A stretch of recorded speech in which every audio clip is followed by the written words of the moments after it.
Welcome to another super high yield cardiology video for the USMLE STEP exams. Today's topics are infective endocarditis and acute rheumatic fever. There will be a lot of integration in this video because, as you know, integration is the key to USMLE. So let's get started.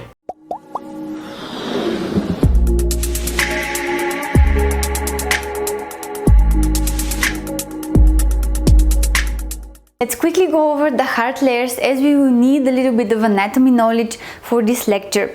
So we have the endocardium here. The endocardial structures will be affected in the infective endocarditis, right?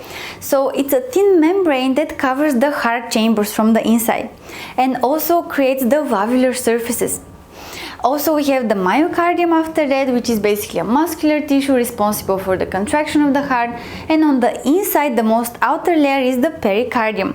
It consists of two layers, fibrous one on the outside and serous one on the inside, and the serous one has another two layers.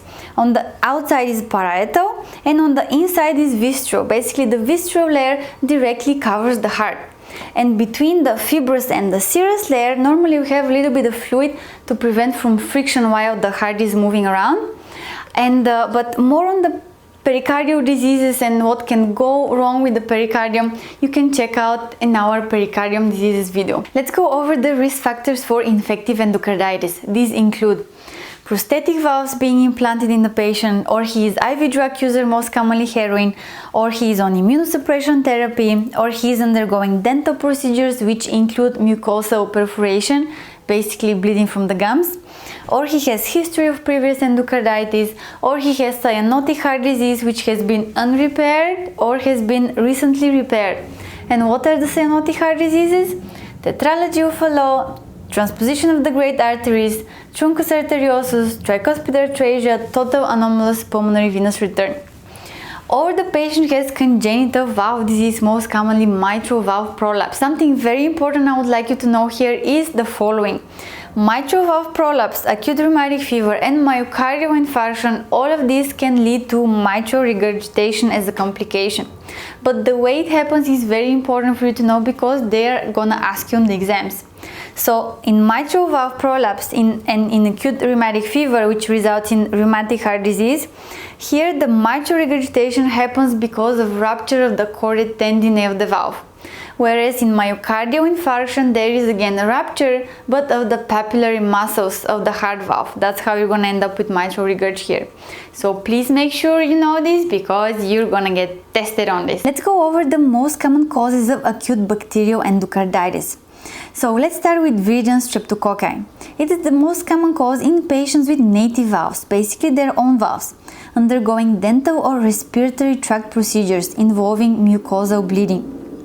Then we have Staphylococcus aureus. It's most commonly seen in IV drug users and in patients with implanted cardiac devices and prosthetic valves. Staphylococcus epidermidis infective endocarditis is also seen in patients with prosthetic valves. Streptococcus gallolyticus, also known as Streptococcus bovis, is most commonly seen in patients with colon cancer and inflammatory bowel disease.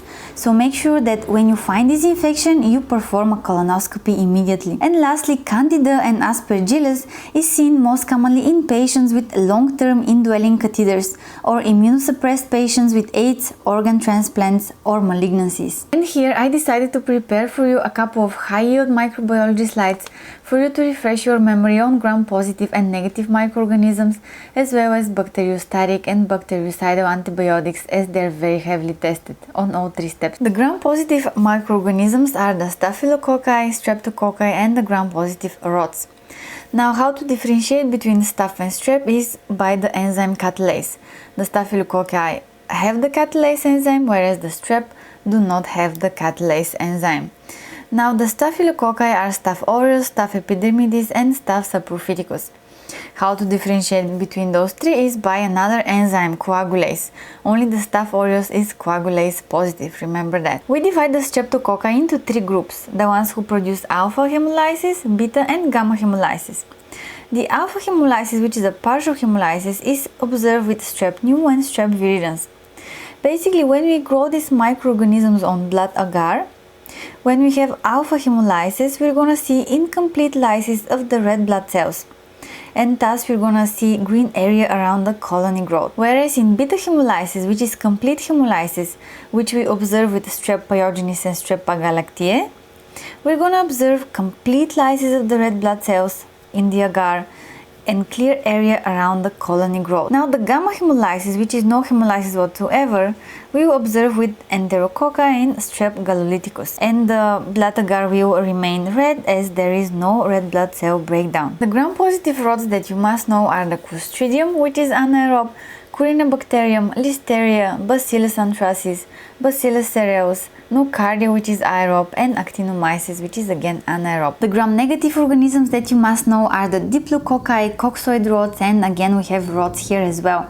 The Diplococci are Veillonella, Moraxella, Neisseria meningitidis, and Neisseria gonorrhoeae. So we can differentiate between the two Neisserias because the Neisseria meningitidis is maltose fermenting, whereas the Neisseria gonorrhoeae is maltose non-fermenting. The coccoid rods, which are gram-negative, are Haemophilus influenzae, Pasteurella, Brucella, and Bordetella pertussis. And the rods we divide again in two groups: lactose fermenting, which are Klebsiella, E. coli, Enterobacter, and Serratia, and the lactose non-fermenting, which are Shigella, Salmonella, Proteus, Pseudomonas, and H. pylori. And the high-yield antibiotics, which you must know which is bacteriostatic and which is bactericidal, are as follows. The bacteriostatic ones are erythromycin, clindamycin, chloramphenicol, sulfamethoxazole, tetracycline, and TMP. Whereas the bactericidal ones are the aminoglycosides, gentamicin, amikacin, tobramycin, the cephalosporins 1 to few generations, the fluoroquinolones, ciprofloxacin, gemifloxacin, levofloxacin, moxifloxacin, norfloxacin, along with metronidazole, penicillin, and vancomycin. Let's see with what kind of signs and symptoms can our patient with infective endocarditis present with. So this is our patient here, so let's start from the head down. He can have signs and symptoms of stroke, and depending on the blood vessel that has been occluded by an emboli, he can have different signs and symptoms, right? For example, focal neurologic deficits, weakness or paresis in the limbs. Now moving on to the eyes here, these red dots are actually retinal hemorrhages called rod spots. The patient can also present with fever, which is more than 38.3 Celsius and more than 101 Fahrenheit. Also, he can have septic pulmonary emboli here in the lungs, and on EKG we can actually see AV blocks, which is suggestive of perivalvular abscess. And also we can hear two murmurs, tricuspid regurg and mitral regurgitation. Both of them are holosystolic murmurs. So how are we differentiate between them? The mitral regurg is a murmur which will increase on expiration and with the hand grip maneuver, basically when you increase the afterload.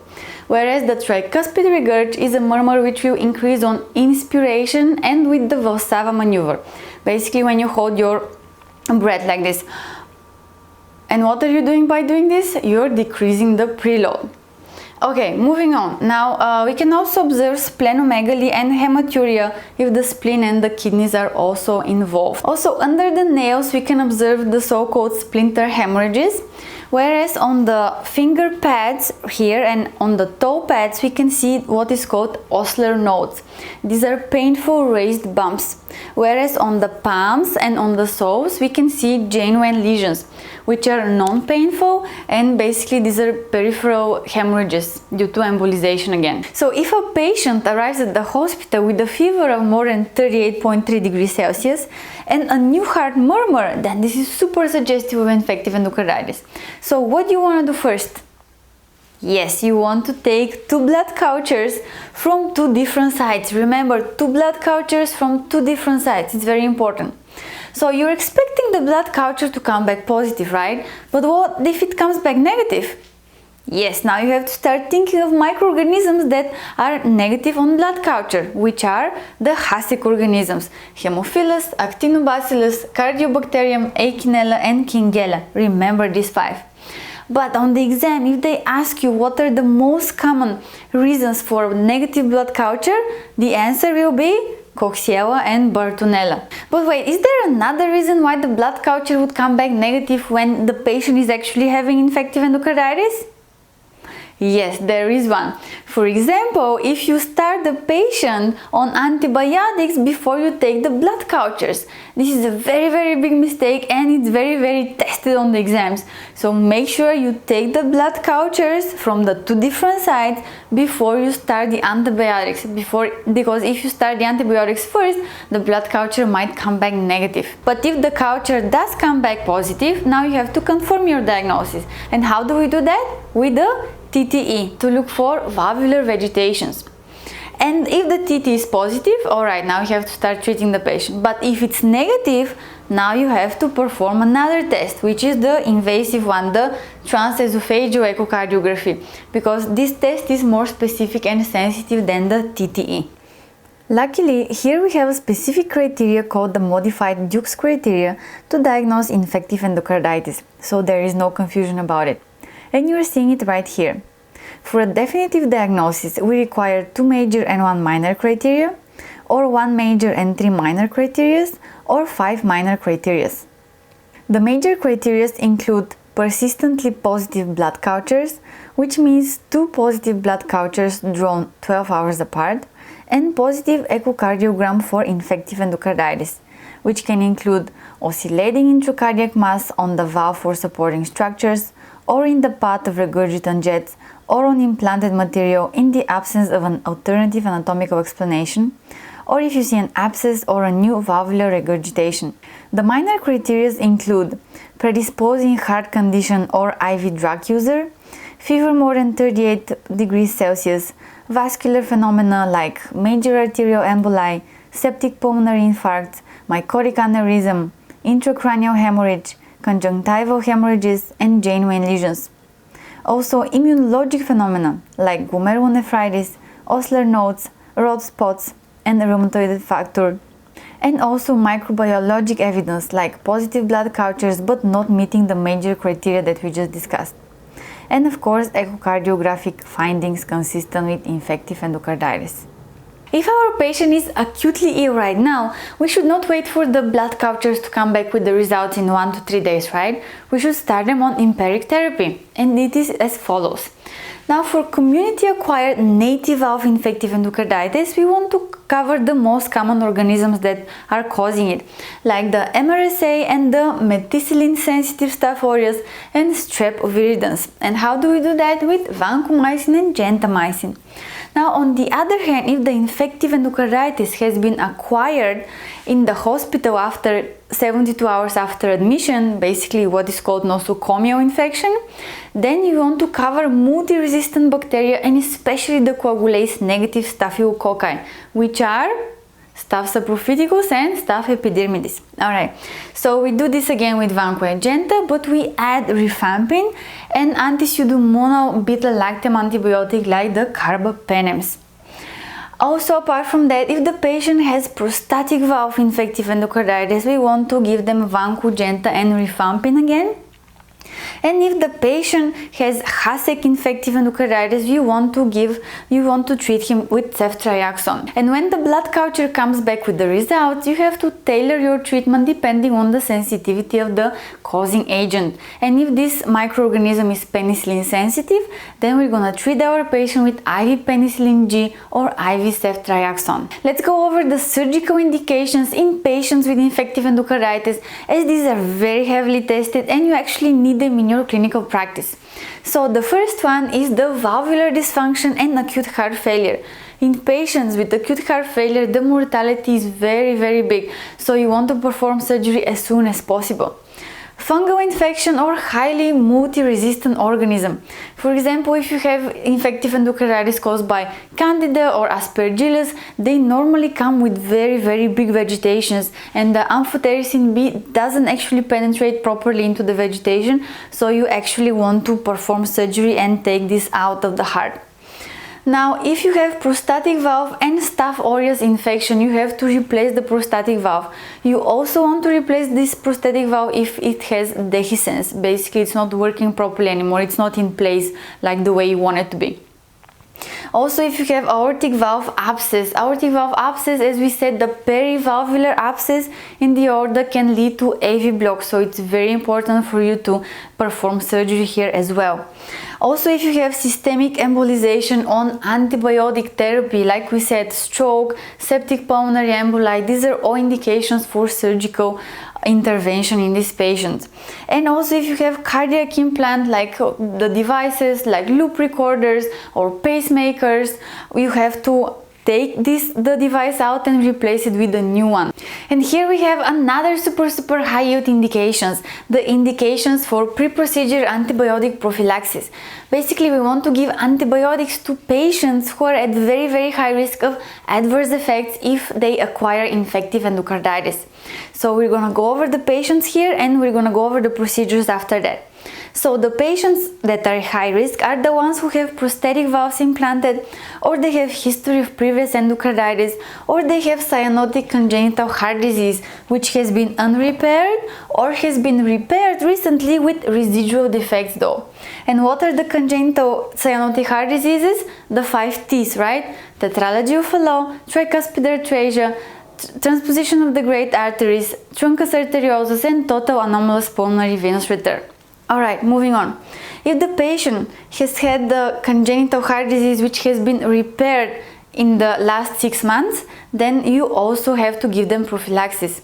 And also, if they have valvular disease after heart transplant, they also need antibiotic prophylaxis. So let's see now what are the procedures, the high risk procedures. If the patients that we just mentioned are undergoing any of the following procedures, then they need pre-exposure antibiotic prophylaxis. And the procedures are these: dental procedures with mucosal perforation and gingival bleeding, respiratory tract mucosal incisions and biopsies. Basically, when there is bleeding, there is high risk. Also, GI and GU surgeries in patients with GI and GU infections, and patients who are having surgery on infected skin or muscle, and patients who have to get implanted prostatic cardiac material. The preferred antibiotic prophylaxis is amoxicillin 2 grams per os. But if the patient cannot take oral medications, you can give them ampicillin 2 mg IM or IV, or cefazolin or ceftriaxone 1 gram, again IM or IV.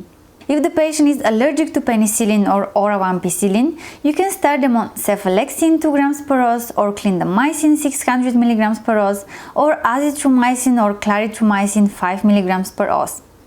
And if the patient is allergic to penicillin or ampicillin and can take oral medications, then you can start them on cefazolin or ceftriaxone 1 gram IM or IV, or clindamycin 600 mg IM or IV. Also, make sure to remember and keep note that the preferred antibiotic for gingival and respiratory tract procedure is amoxicillin, for GU and GI procedure is ampicillin, and for skin and muscle procedures and prostatic cardiac material placement is vancomycin. Let's go over the high yield points for acute rheumatic fever. As we all know, it is caused by pharyngeal infection with strep pyogenes. And strep pyogenes, now we know that it is a group A streptococci which has beta hemolysis, which is complete hemolysis. Alright, so it happens usually in kids, and after 2 to 3 weeks after the infection, the kid will present with acute rheumatic fever. And the first presentation is actually migratory polyarthritis, and the large joints are the most affected ones. Alright, so you also have to know what type of reaction is this. This is immune-mediated cytotoxic hypersensitivity to reaction. So you know, as maybe you remember, that the type 2 hypersensitivity involves antibody and antigen. And here in our case we have IgM autoantibody against the M protein in the capsule of strep pyogenes. Another cool thing you need to know is that the group A streptococci, which is strep pyogenes, can cause also skin infection. And a side effect of this skin infection is glomerulonephritis. Whereas if the strep pyogenes is causing pharyngeal infection, then the patient can have as a side effect acute rheumatic fever and glomerulonephritis. But if you test for the strep pyogenes with the rapid strep test and after that with throat culture, and you diagnose strep pyogenes pharyngitis and you treat it with amoxicillin, then the acute rheumatic fever is preventable. Okay, you don't have to have this side effect. But on the other hand, glomerulonephritis cannot be prevented with anything. The early side effects of pharyngeal infection with strep pyogenes is, as we said, acute rheumatic fever, but also death from myocarditis. And the late side effects are rheumatic heart disease, which presents most commonly with mitral regurg or mitral stenosis, followed by aortic regurg and aortic stenosis, and lastly it can affect also the tricuspid valve. In 2015, the ACC revised the Jones criteria for diagnosing acute rheumatic fever. So the diagnosis of an initial episode of acute rheumatic fever requires 2 major criteria or 1 major plus 2 minor criteria. And these are as follows. The major criteria are carditis, which can be clinical or subclinical, arthritis, which can be polyarthritis, monoarthritis or polyarthralgia, chorea, erythema marginatum and subcutaneous nodules.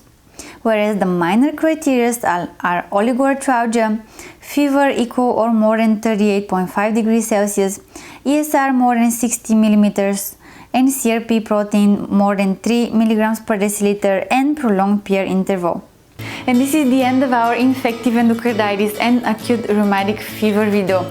I hope you enjoyed studying with me. I know that it's not easy to remember all this stuff, but it does get easier once you start repeating this every other day and preferably out loud.